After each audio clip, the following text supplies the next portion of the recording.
Now, Eyewitness Sports. Welcome back to another edition of Double OT with two of my favorite people in the world. You've gained, yeah. I barely know you. How long have you worked here? Like a little over a month. We've spent a lot of time together. BFF status. It's Yanni Karakis. I'm Reetha Polinsky. Mark Dondero. We got a fresh episode of Double OT coming right at you. We want to kick it off right away. First question, obviously, reaction to the Celtics-Cavs trade. Initial reaction. Want me to go first? Sure. Mine's a short answer. You teeing up your own crap. Yeah. What do you got? Mine's a short answer. Woo! That Victory. was my answer. You're excited? Yeah, I was pumped. I think it's really good. I think it's really cool that Kyrie's coming here. He's young. He's got, longevity with him, and I think he makes the Celtics better. I think he makes the Celtics better. I'm sad for the relationship of LeBron and Kyrie. That kind of just, sad about that? Yeah, I'm a little sad about it, but I got over it when Kyrie came out and said that he wanted to be traded because I had time to get over it before the trade announcement was made. But I think it's a really good move for the Celtics. I think they won the deal by a long shot. That's my initial reaction. See, I'm not concerned about who won the deal. I think this was actually a rare occasion where both teams benefited. I think Cleveland comes out good, and I think the Celtics come out good. You do this deal 10 times out of 10 because Kyrie is a transcendent player. He's an all-star. He's a better player than Isaiah Thomas. He's younger. He's taller. He's better. I think he'll be more durable, and he has a better contract. He has 2 more years on his deal and 1 more player option. So I was surprised. I think Danny Ainge has been a little gun-shy in recent years waiting for the perfect deal, and they gave up a lot. I mean, you upgrade from Thomas to Kyrie, but not drastically. You give up Jay Crowder, who's a good role player, and you give up the Brooklyn pick. I agree with the deal, but you did give up a lot. For anyone to say that the Celtics fleeced the Cavs and won this by a mile, I think is misguided. I think they won the trade for themselves. The Cavs won the trade for themselves. Both benefit, but this makes the Celtics better. Last year, they were fool's gold with the #1 seed. I don't think anyone thought that was sustainable in terms of winning a championship. Now they are a bona fide championship contender. Ooh. The Celtics won the trade. I agree with you that neither team lost necessarily. I don't think they certainly didn't fleece the Cavs. The Celtics did win the trade. A couple things. Kyrie Irving is 25. That is key. Yeah. Okay, that is key in this whole thing.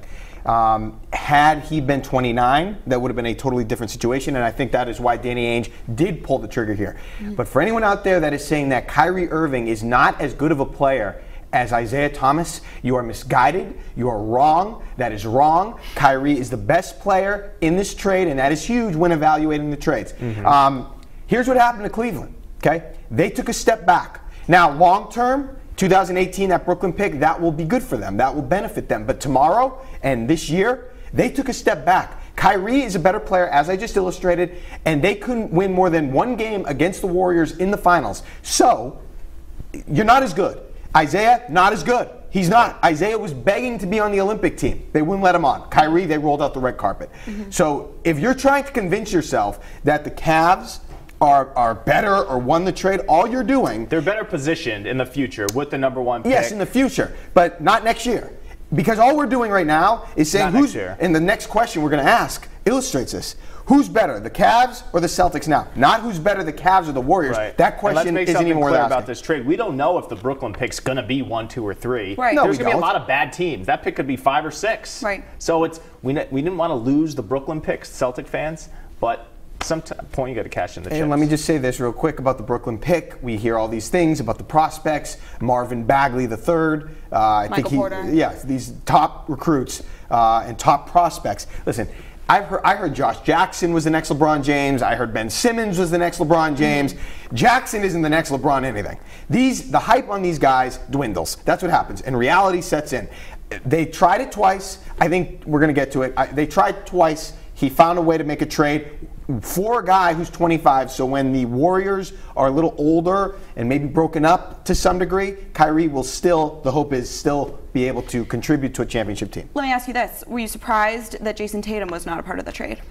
Well, I think Danny Ainge made it clear he wanted to keep Tatum, and it was Tatum and Brown over next year's pick. So I think probably Cleveland asked for Tatum. Danny said no, and then they insisted the #1 pick or no deal. Sure. And then that's when Danny did it. Next question. Who's better? I still think Cleveland's better next year because LeBron James is the best player in the world. I think it's closer. We were both at the Eastern Conference Finals last year. Now Isaiah was hurt, so it wasn't that competitive. But I think this is a series that now goes 6 or 7. These are true rivals now. They're playing opening night. It feels good that the Celtics are part of one of the 2 best teams. But LeBron is the best player in the world. Isaiah's a little bit of a step back. And I will say this. We saw it with the 08 Celtics, the Cavaliers when they just formed, the Warriors. Teams can come together quickly in the NBA. But it'll be interesting to see how the Celts mesh from the get-go. They lost 4 starters, so this is a brand new thing. 2 years from now, wait and see. But if LeBron leaves and bolts to LA this year, the Celtics are. It'll be interesting to see how Isaiah and LeBron mesh. I'm interested to see how that goes because Kyrie and LeBron were beautiful. They just worked really well together. Their chemistry was there. They could move the ball well, and I'm just very interested to see how that plays out with IT. Can I just say something really quick? I should have led the show with this. I am very sad to see Isaiah Thomas go. I was a big fan of his. Oh, yeah. But as we know, this is a business. He outlined that when the season ended. This is a business. As far as answering this question, I think you've got to think Isaiah, Mr. Fourth Quarter, will be a good fit because we've seen LeBron sometimes, as far as scoring goes in the fourth, not get it done. So maybe Isaiah can help him out there. I agree with you, Yanni. I think Cleveland is the better team right now. However, I do think that the Celtics have a good chance and will beat the Cavs in the playoffs, primarily because I think by the time we get to May, LeBron will have one foot out the door. And the Cavs, look, they won 1 game, as I said earlier, against the Warriors in the finals last year, okay? Now you lose Kyrie Irving, who was huge in those series. Huge. You don't win the series 2 years ago without him. He's huge. He had dominant performances and stretches against the Warriors, and they're going to know that. They're going to feel that, and we'll see how healthy Isaiah stays. But they're going to feel the absence of Kyrie Irving, so that's going to, and I think at the end of the day, next spring, the Celtics will want it more, and that will allow them to capture the Eastern Conference crowd, even though Cleveland's better. Something I took away from the games that Kyrie did not show up and his stat line was not as impressive as it was, the Cavs didn't win. I'll also say this. How great would it be if LeBron, for the second time in his Cleveland career, ends his Cavalier career at the TD Garden? There's that famous shot of him walking off, ripping his jersey off, and it was off to Miami. That'd be cool if that happened again. And then if he goes to the Lakers, Celtics-Lakers gets a little bit of a... Listen, the East is wide open for the Celtics if LeBron leaves. Oh, for crying out loud. Yeah. Of course it is. I think it's wide open. It's pretty open right now for them.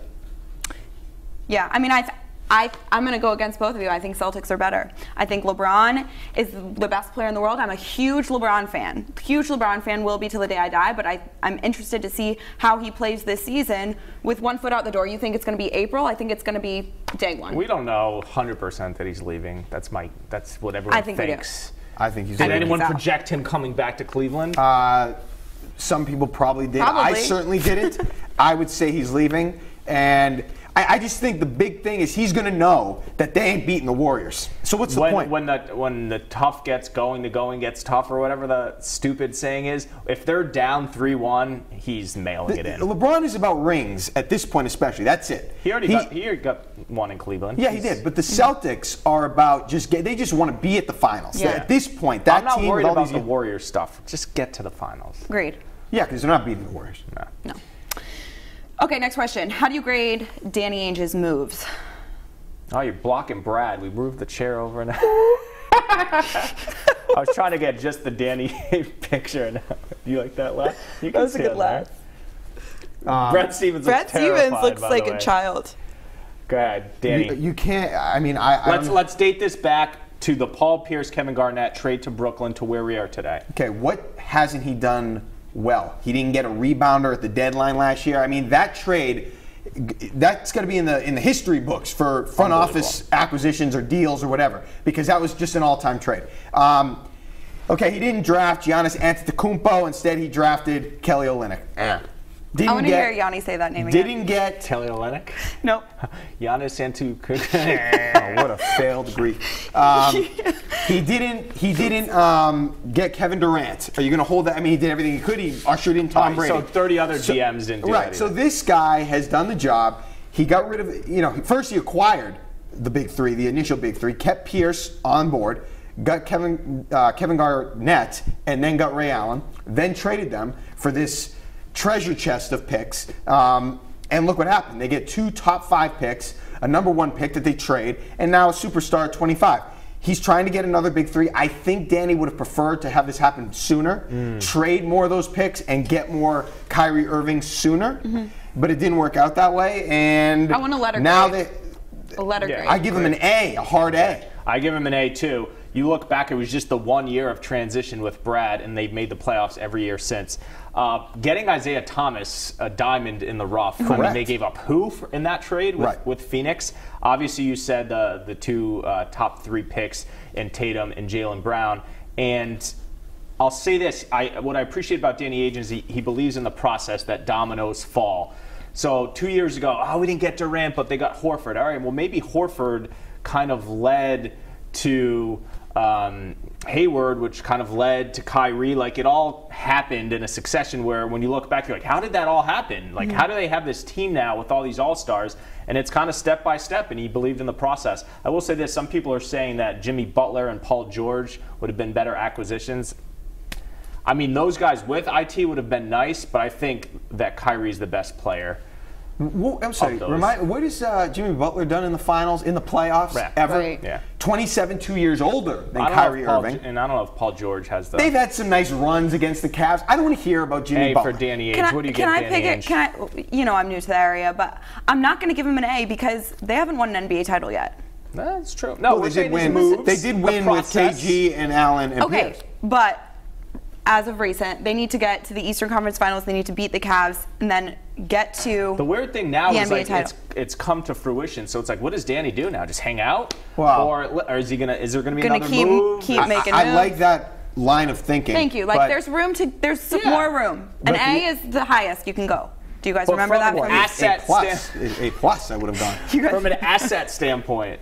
Okay. But I'm like, just it's like assembling a cast. The movie hasn't been shot yet or produced, but the cast is there. 2 things real quick. Okay. I think he got rid of Pierce and Garnett at the right time. Yes. Rondo at the right time. Underrated getting rid of Rondo. Right at the right time. And Kevin Durant going to the Warriors, we're talking about winning a title here, that kind of changed the game. Sure. He didn't go to the Celtics, all right, damn. But then he goes to the Warriors and joins the super team, and now you're still trying to win a title. I mean, that's tough. Like, it's tough. You can't blame Danny fully. Nobody's beaten them. Right. Or has, or will, or whatever. Next question. Yeah. Have the Red Sox clinched the AL East? Yes, they have. In fact, I said this on the radio. Had they won the game, the final game in the Bronx, whatever it was, 9 days ago, I thought that clinched it right there. Devers home run. Then Devers homers, and Benintendi hits the home run. I thought that won it right there. Yeah. I trust this team enough. I buy in enough that they have won the American League East. They are not going to blow this lead. I don't trust the Yankees to go win this division. Now, if we're talking about the World Series with their bullpen issues and the names that I'm seeing, Heath Hembry and Workman and these guys, Barnes. I mean, they ain't winning. They're not winning the World Series with those guys. So I do not have confidence in the World Series. But based on the Yankees and some of their deficiencies and the rest of the division, there is no other team in the division right now because the Rays are like 10 out. I think they hold on and win the division. So I think, yes, they've won the division. I typically would not say yes this early in the year. Would it be late August? Because we've seen meltdowns from the Red Sox. Because they have how many games left? We just were talking about this. There's a lot of baseball to play. There's a quarter of the season left. The Yankees haven't done enough to show me they're better. When the Red Sox play the Yankees, I feel like the Red Sox are clearly the best team. And they're consistent. They've been the best team in baseball since the trading deadline. Yeah. And they don't have any losing streaks. They haven't lost consecutive games in a month. So they lose a game occasionally, but by and large, they're playing really well. Doug Fister with a one-hitter last night. Are you kidding me? Are you kidding? That might have been bigger news in the trade in terms of surprise element. Yeah. And then Pomeranz is back in the rotation. We don't know what's going on with Price, but by and large, the starting pitching has been really good. And since Price has not been there, they're playing really well. So I'm not mad about him not being there, to be completely honest with you, with the issues they were having I wish in the they clubhouse. included him in the Kyrie Irving trade. Isn't it funny how Boston and Cleveland are always like conjoined? So weird, and they were playing each other last night. Well, right. So that, and then last year, Brady's return in Cleveland was while the Indians and Red Sox were playing in the playoffs. Wow. And we thought Jimmy Garoppolo was going to Cleveland. Yeah. Oh. Yeah, I think there's a lot of baseball to play. I think there's still some time, and you never know with baseball because every game matters. I learned this last year when the Cardinals missed the wild card spot by a half a game. It was So much rough. cards talk. Yeah. Well, I'm just saying. I mean, I just kind of learned a lesson last year that it's a rare occasion that the Cardinals don't make the playoffs, and that was rough for me. Every single game counts. Like one game, one loss here. Yankees win a bunch straight. Red Sox lose a couple. You never know. It's only 4.5 as we tape this. 4.5 game lead. Okay. Next question. What do we got? You ready? Biggest Patriots story 2 weeks from opening night. Biggest story? I mean, What are you looking forward to most? what do I? How are the banners going to look? I think biggest story is how well is Brady going to play? I think everyone just wants to know. How well is he going to play? Well, you guys are poo-pooing me because of my tick rant. Do you understand I think he's gonna be that fine. if you're not Fully getting understood. yeah, Fully. You I guys don't- are making it sound like I think he's going to stink this year. You kind of made I it. don't know. But you think he's going to decrease in his play? Yeah, because if you're not increasing, you're decreasing. So what makes? But there's no reason for you to Let's think. not get on that All right, again. we're not gonna Go get with on this. that. What's your biggest story? Biggest story. I want to see if I mean, are we talking X's and O's here? Are we talking like big? I don't Big care. What's your picture, big biggest picture. story? You came up with the question. Go up with the All right, I'll answer the question. You go. The biggest story in my mind right now is the health. And they've Sure. been okay, but they weren't deep necessarily at defensive end, and then some promising guys go down. Yeah. Dietrich Wise gets hurt, concussion. Derek Rivers goes down, we think, for the year, not good. So that's right now my big. I have high expectations for the defense this year. That's a big part of it. They protected Trey Flowers in the second game. He didn't even play. That surprised me a little bit, but I didn't not like it. So right now I think it's the health of some of those defensive ends, and I want to see who can step up. If Coney Ely can do what Bill signed him up to do. I mean, he was a former second round. They gave up a second round pick for him. Yeah. So they expect him to produce. You got some rookies out there. I want to see how that defensive end position really takes shape as we go, and how much pressure they can get on the quarterback. What about maybe talk about little Rexy, sexy Rexy, as you called Burkhead, him? He hasn't played the last couple days. Is he going to be the number one back? That's a good storyline. Is he going to be? I mean, we thought is he he'd going to be a good What is story? your top Period. storyline? My Now that big, you've had time I to go think about it. big picture. I'm still fascinated with how Brady Garoppolo drama ends. Okay. Okay. I like that. Don't really think that answers this question, but that's fine. Specific to this question, I'm going to say pressure on the quarterback. They lose Ninkovich, dating back to last year. They lose Collins. They lose who was the defensive end with the braids? I'm trying to blank. Jabal Sheard. Jabal Sheard. We just don't know, other than Flowers, So where the pressure on the quarterback is coming from, and that's a problem. A lot of the NFL has to do with protection and getting to the quarterback. I just don't know if they're going to get to the quarterback. But back to my Brady Garoppolo thing. Yeah. A year from now, is Okay. Garoppolo on this team? Of course, that's fascinating. I It's can't fascinating. wait to see how it unfolds. That just wasn't the question. All right. The question you wrote, which you clearly didn't think of an I answer asked for. all you guys, what do you got for a Pats question? Nothing. Yeah. No. What do you got? You produced What's your the biggest show. story? No, I said, how well is Brady going to play this year? I know what I think, but I'm excited to see how he plays. What do we wrap up with? Ugh, the worst question of all time. You're not. Are you Let's gonna ask watch the the question. fight? Let's just ask the question first. Here's the question. I told Mark what my answer to this Yeah. is. Mayweather or McGregor? Why is this the worst question? Here's why. Because I literally could not give Why? any less. She had said See, what I you said- said I used in a sports profanity article. earlier. You're too young to appreciate what boxing was in Okay, the 90s. fine. You've probably never seen a Fine, good boxing but match. no, it's not even that. And I appreciate boxing. I've taken boxing classes. I love to box. And it's great exercise. And I love Muhammad Ali. It is. And I love the history of boxing. I hate these two characters. I despise them. It's taking away from the art of the sport. And Wow. deep. Yeah. It's taking away from it. Just fight. If you're gonna look so dumb if you lose, both of you. So just stop being children. Fight. This whole thing is just a circus. It's a It money is, grab and for it's both part of of them. the It's show. an MMA guy boxing. They're And changing people are the gonna weight make a lot of of the money. gloves. So good for them. But the absurdity of it all with the press conferences, I am just going to watch because it's like the car accident. You can't look away. Yeah. Just the Ugh. curiosity of it. I So hate them. I'm going to watch it, hopefully with several people, so I don't have to pay $100 out of my pocket. Right. But as to who's going to win, it's going to be Mayweather because as a boxer, Yeah, he's a agreed. tactician. 100% it'll be Mayweather. McGregor's not going to get a good hit on him, Oh, and and he's going to win by points, and we're all going to be disappointed with the actual match. Okay. I agree with Ruthie that I could absolutely Are you gonna watch not. it? I have to because I have the radio show the next morning, so I don't know how that's going to happen. You're going to get some bootleg here's European the thing. stream. I do not care about two people my size fighting. 5'9", 160, whatever. Yeah, they're tiny. Do not care. Heavyweight or bust. Now, I know people, the fighters, the purists will tell me that there can still be a good fight. Well, yeah, you can still have a good basketball game in an NBA for people under 6 feet. You can still have good games, but if they can't hang with the big boys, I don't care. You hate that they're not heavyweights. I hate that they're not heavyweights. I hate it. The heavyweight division's done. Well, yeah, but I don't like it. I think that if they can't hang with the actual physical specimens, then it's something of a lesser product. So I don't care. Here's what I do care about. So I agree with you and disagree with you. Okay. I like the show. All the show. I hope Jimmy Fallon is walking in. I like all of that. No, Bieber's out. Who's going to be there is interesting to me. So all of that is interesting to me. So I buy into the show. People are going to be talking about it, so I'll watch because that's part of the narrative. But as far as the actual fight, I do not care about the fight. Who are you picking? We got to go. Who are you picking? Floyd Mayweather's going to win the fight. Mayweather. He'll be defensive, and Mayweather McGregor all will around. just flail, and it won't work out for him. TMT. All right, that'll do it for another episode of Double OT. That's Yanni Caracas. I'm Ruthie Polinsky. Mark Dondero. You can catch the full episode and all the episodes of Double OT on WPRI.com.